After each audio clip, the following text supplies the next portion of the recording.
Hey, hey, hey. How you doing? Hope this is working out here. Um, how you doing?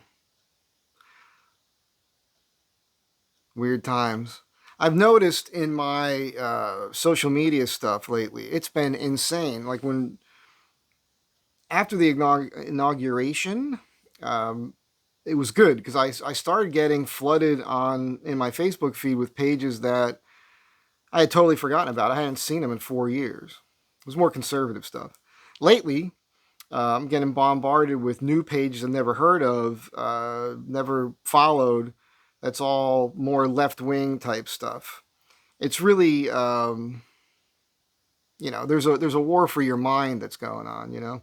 So there's a lot of nonsense going out there. It's kind of like this thing that just happened the other day with the Signal conversation. This is an app that is already preloaded on the phones and computers of Pete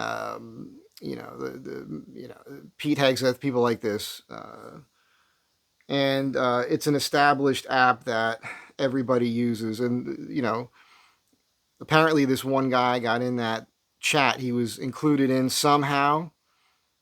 I don't think we actually know the truth to that yet, but we will. It could be like an underhanded kind of thing. It could be like some staffer or somebody kind of included him for some reason. We don't know. But this is the Atlantic, right? That Jeffrey Goldberg guy who's lied before many times. He's just a sensationalist guy. He's an anti-Trump person and all that. And that's you need to understand that, because once you understand that, then you understand that everything's coming from a point of view of I hate this guy. I hate what he's doing. Anything I can do to stop him, make him look bad, that sort of thing. That's why he's putting that out there. So that's important.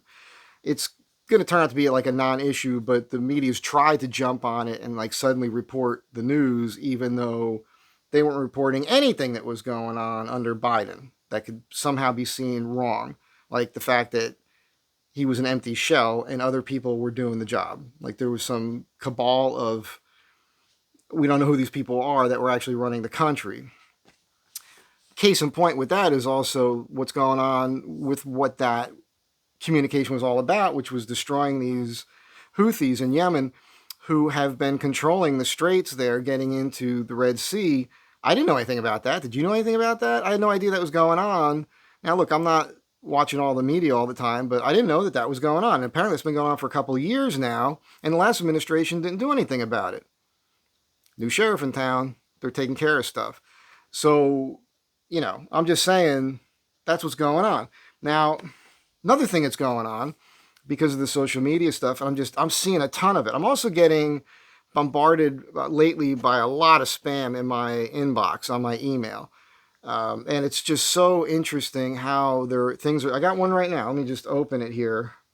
It's, this is not so bad. This is a quote business. I get offers from these companies that want to do quotes for me for I don't have a business. I'm a one-man band. I basically semi-retired. I make just exactly enough money to pay my bills and eat. Maybe buy a watch once in a while. So it's insane that they treat me that way, but fine. I get a lot of these deals. You're granted all this money in credit loans for your business, all kinds of crazy stuff, and it's all nonsense. But one of the things that is happening now is that the people that are still listening to the left-leaning stuff are getting a constant barrage of disinformation. I did a post this morning on my on my Facebook page. It was an excerpt from the NPR hearings, and it was by Comer, the Senator Comer, and it was absolutely fantastic. Where he's got bulletin points of NPR headlines that are all lies from the last several years. And he tells his story about he was listening to NPR when he was young because you needed it, but now you don't need it because there's all these other sources of information that you can get in rural areas.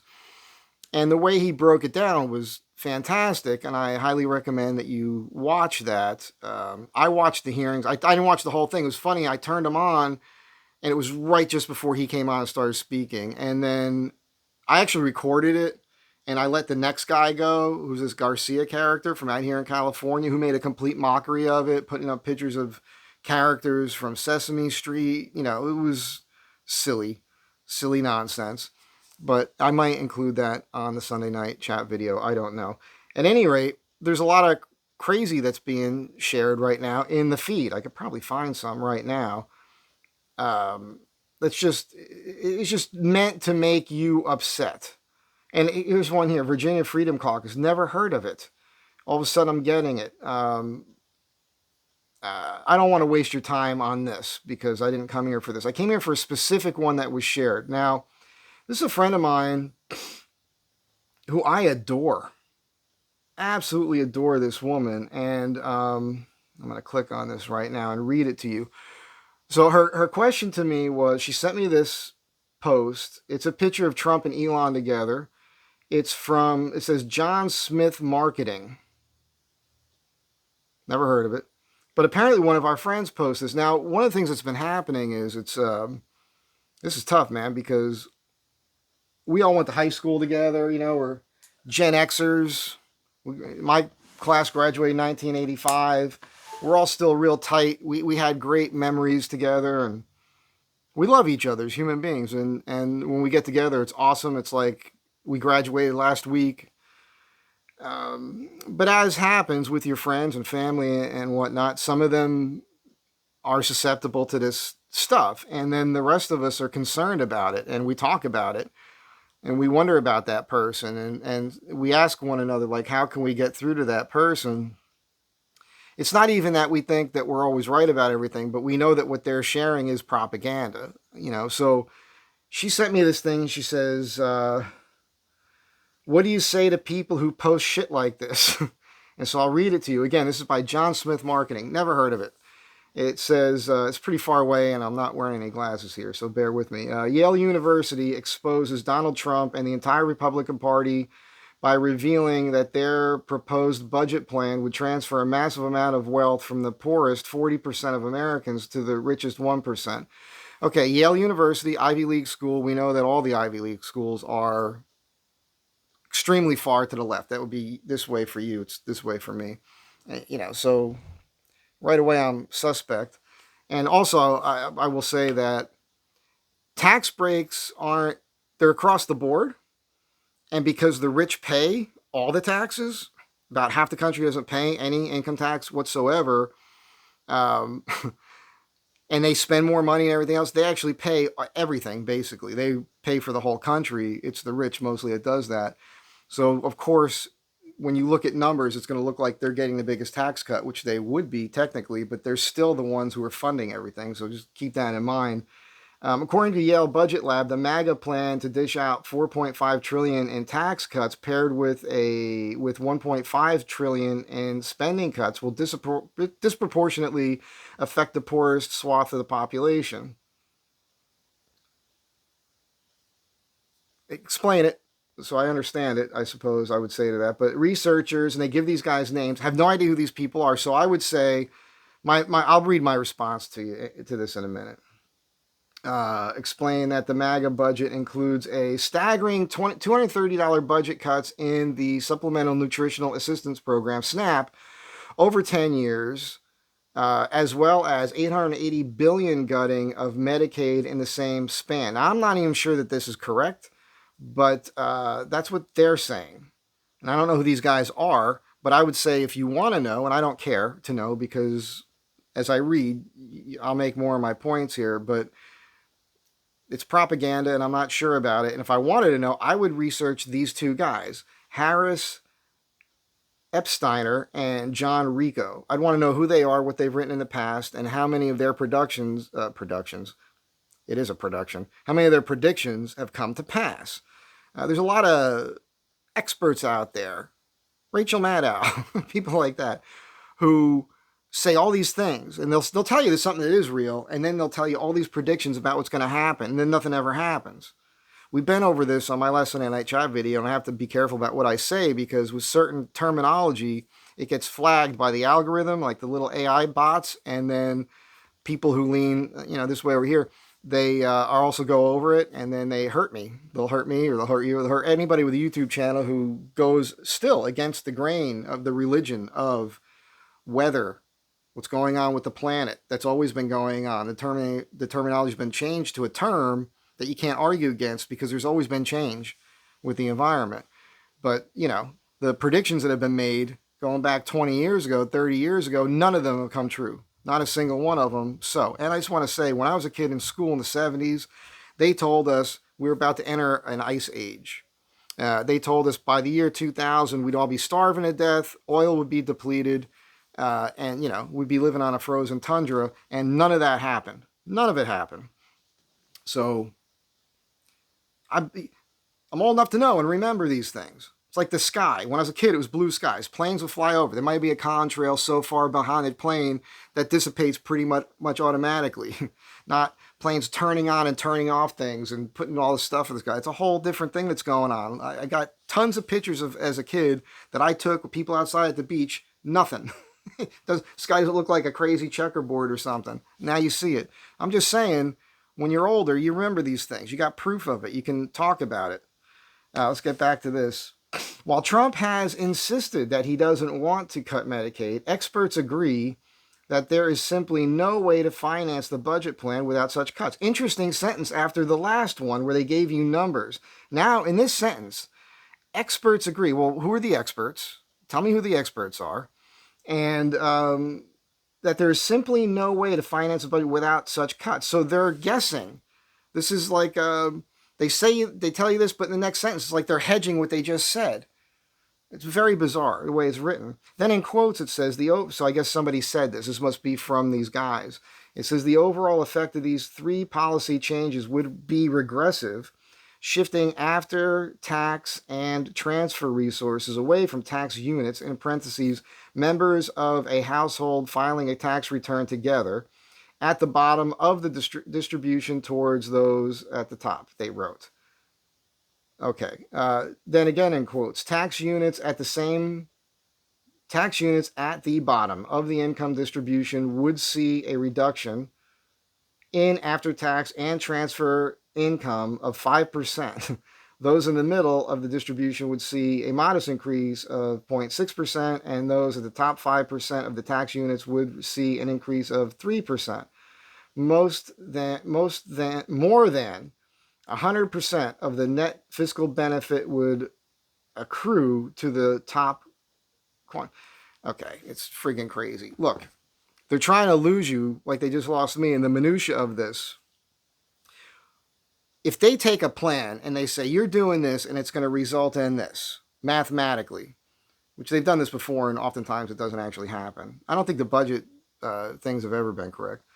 But they are not taking into consideration at all the money that we're bringing into the country. Right now, because of the tariff threat, companies now are coming in and they're going to be building factories here, just like they did in the first Trump administration, where he brought a lot of manufacturing back. When the manufacturing jobs come back and the companies come back, they start producing here in the USA. That's more jobs for people, more money in their pocket, less poor, for one thing. The other thing that's happening is he's bringing money in through other means. We're also going to have more money in our pockets because of the reduced energy costs. Like, there's a lot of other factors going on here, just like what goes on with the weather.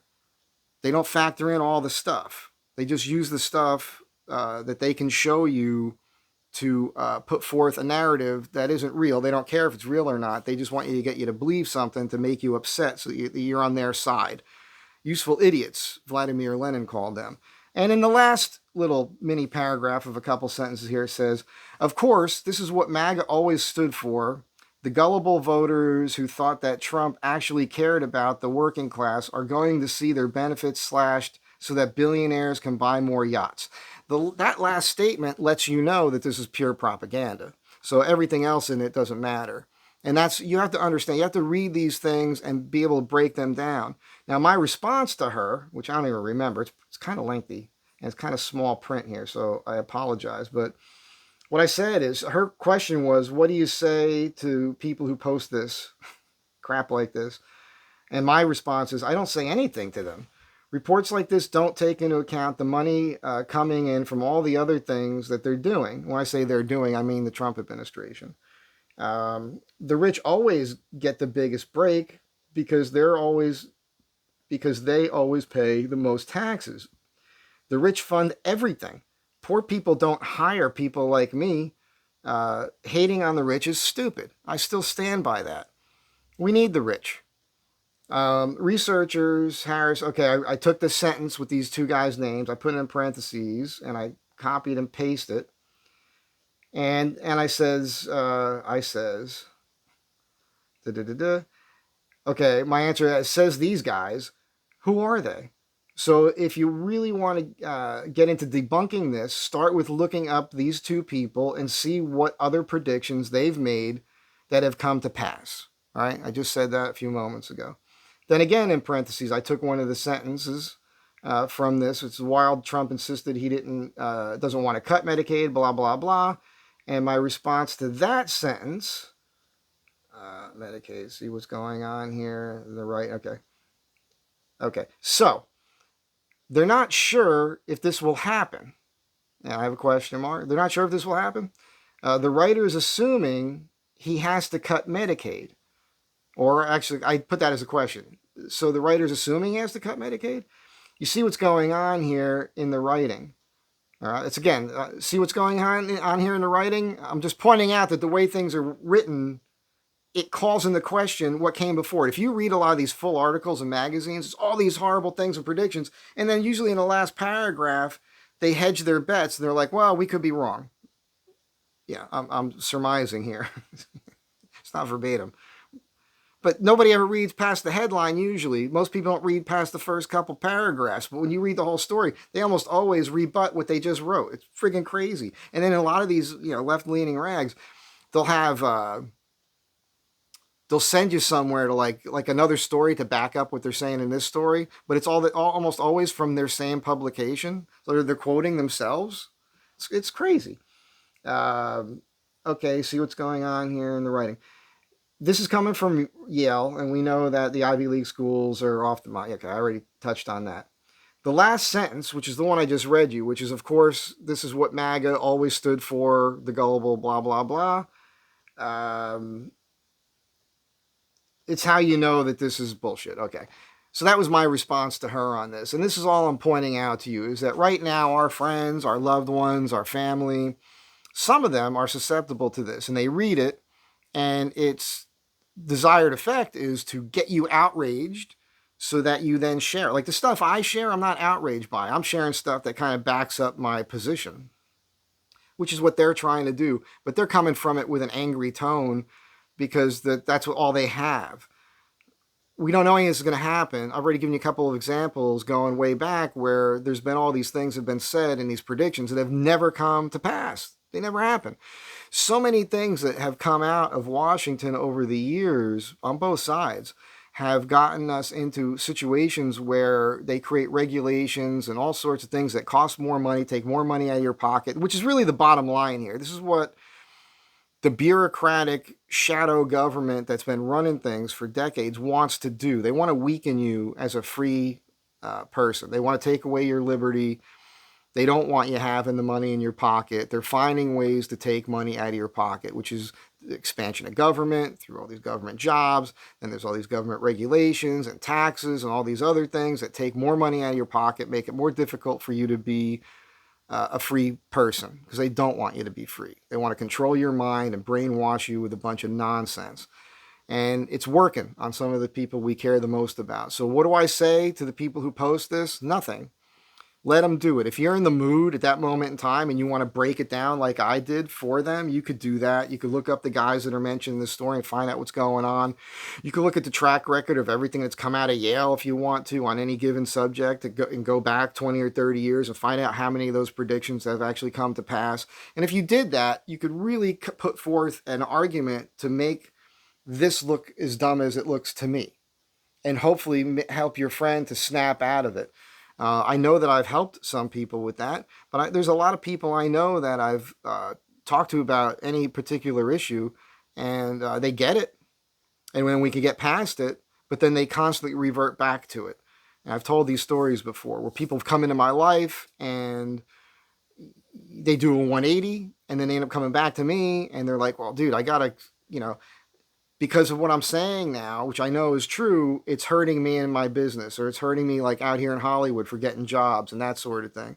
And it hurts them with their friends, and their friends are more important to them than truth and all that sort of thing. And that, I get that. Um, People are afraid to be lone wolves for the most part. People are afraid to speak their minds and stand by their convictions and principles. They want to go along to get along, and their interactions with other human beings is very important to them, to the point where they will just, okay, they'll just go along with things to keep peace and everything. But I don't think that's the right thing to do. I think that truth is all that matters, and the truth's coming out little by little, and you just got to relax and let this stuff settle. Right now, there's an all-out attack on everything, just like the first administration with Trump. So this is what they're going to do. This is nothing new. They're scared to death. They're scared of Doge. They're scared of all this. They're scared of all their lies and crimes and graft, theft of the American tax dollar coming out and going to prison. That's what they're afraid of. So that's just where we're at right now. So, and keep in mind, we went through this already. The U.S., the AID, and the, right? We've been through all this already. We know what they've been doing, and it's all been coming out now. So we're going through this thing, and I'm a little bit nervous for these people, for our president, and for the people he's put in charge of these different departments, because this other side over here are scary, dangerous people. They're the ones that are vandalizing things. They're the ones that burnt down cities all over the country in 2020. They're the ones doing what they're doing to the electric cars right now, and they're the assassins for the most part. And that's what that's all coming from, is that side. And they're the scary ones. They try to convince everybody else that we're the scary ones because we believe in the Second Amendment, own firearms and all that. But if we were as scary as they try to tell you, they'd all be dead right now. That's it. I hope you guys have a great day. Don't hate on your friends just because they have another point of view. Hope that you can discuss with them in a calm manner on things. If they can't be calm, then point that out to them. When you give them something and it sets them off and they start yelling, screaming, all this stuff, you got to go, do you see how you're acting right now? How is that conducive to a discussion? Or the people that just yell over you and everything else, then you just point out to them, dude, you can't learn anything if you're the one doing all the talking. You know, you can hit them with common sense sort of zingers that are like jabs in the face. Well, bam. What about that? Well, bam. What about your behavior? Well, bam. How do you condone that? Well, bam. And little by little, hopefully get them to see things. It's hard right now. They're being mentally controlled. I see it. So that's it. Have a great day. Be nice to one another, until it's time not to be nice. And when it's time to not be nice, be very not nice. You guys have a great day.